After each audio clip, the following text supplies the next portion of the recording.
All right, let's jump right in. We're going to explore this really powerful way to think about finding, some real lasting peace in our crazy, chaotic world. And honestly, it all kicks off with one simple question, a really profound one when you think about it. So let's really get into this. I want you to ask yourself, on the journey of your life, are you a tourist or are you a pilgrim?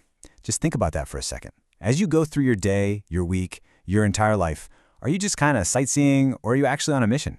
Because how you answer that one question, well, that's the key to everything we're about to talk about. Okay, so let's break this down because it's such a great way to look at things. Picture your life as a long train ride. The tourist? They're totally caught up in what's happening on the train. The snacks, the wine, the gossip, all the little distractions. They honestly don't really care where the train is headed. But the pilgrim, now that's a different story. The pilgrim knows there's a destination.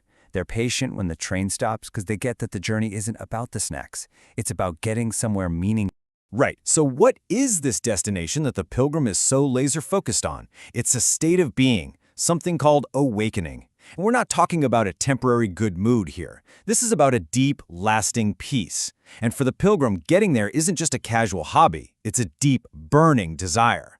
And there's actually a word for this in Sanskrit. It's mumukshu. It's such a great word. It's not just a wish, or a vague hope.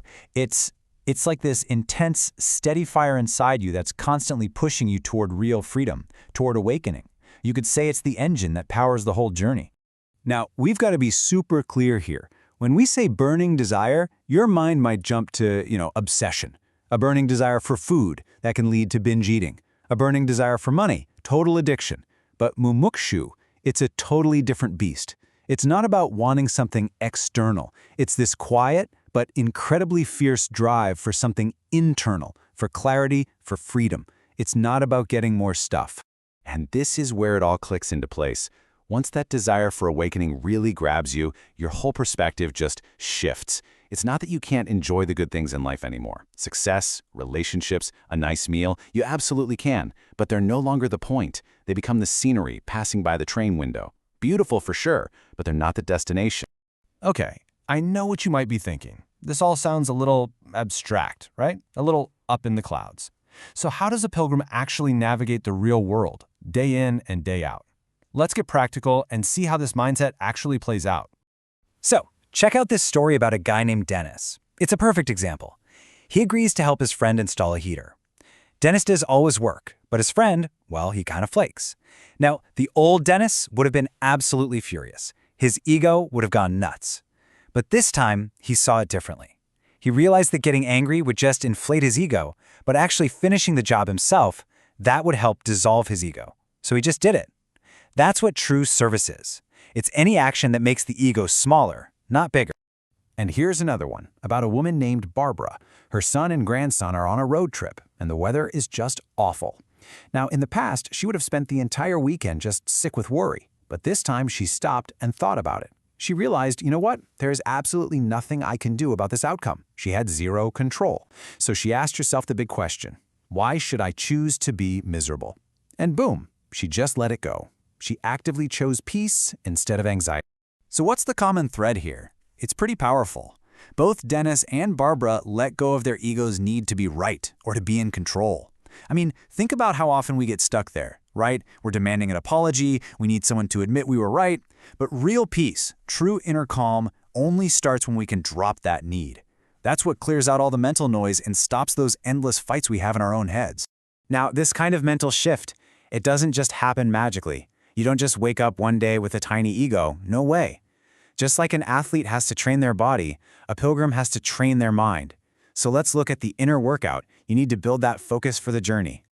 All right, so here's a look at one kind of structured practice. First, you start with the basics, your breath. You use long, deep breaths and maybe a simple mantra like Om Shanti to just get your mind to focus on one single thing.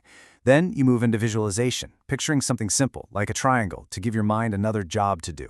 From there, the goal is to kind of push your attention deep inside to become this calm observer of your own thoughts. And that's the last step. You just watch and wait.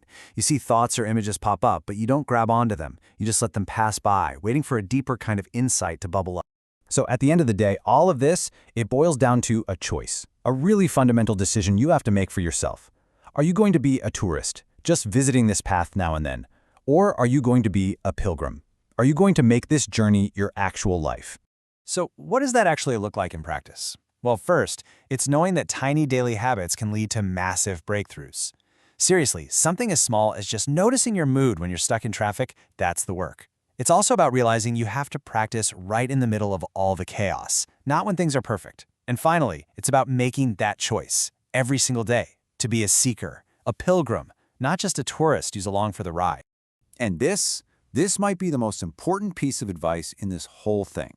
So many of us say, oh, I'll start meditating, or I'll focus on my inner peace when life calms down, right? But here's the truth from Girish Jha. The life will never calm down. It's just not going to happen. The practice has to be now, today, right here in the middle of the mess. So I want to leave you with a question to really think about. After all this, what is one small thing, one tiny, concrete choice you can make today that would start to shift you from being a tourist to being a pilgrim on your own life's journey?